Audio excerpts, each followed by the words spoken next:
সুপ্রভাত। আমি সলিল বাগচি।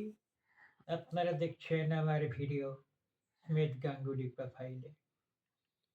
এখন আপনাদের শোনাবো বলে আমি নিয়ে এসেছি আমার লেখা একখানি কবিতা।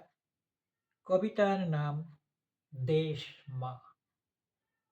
এখন এই কবিতাখানি পাঠ করে শোনাচ্ছি।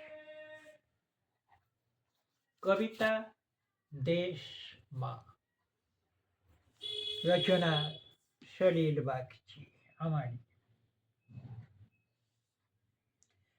সবুজ সবুজ ঘাসের চাদর, মাঠে মাঠে সোনালি অলংকার। সেই তো আমার মা, সেই তো আমার মা।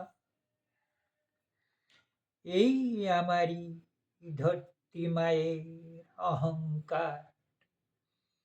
পুকুর খালে শাপলা শালুক, মধুর বড় কুমুদিনীর শোভা।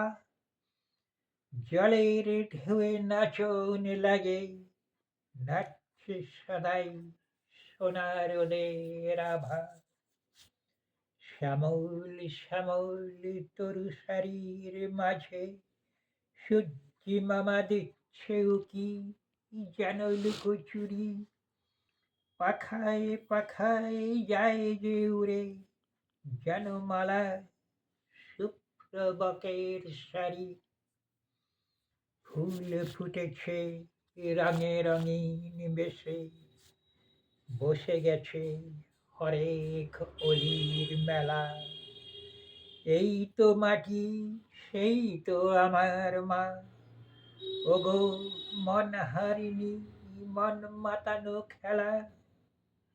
এই মায়েরই বুকের মাঝে আহর নিশি কাটে, ছন্দে ছন্দে কত দ্বন্দ্বে, দুঃখে সুখেতে মায়ের আঁচল জড়িয়ে গায়ে হেথা। জীবন মরণ ধন্য যে গো সংঘাতে সংঘাতে। নমস্কার।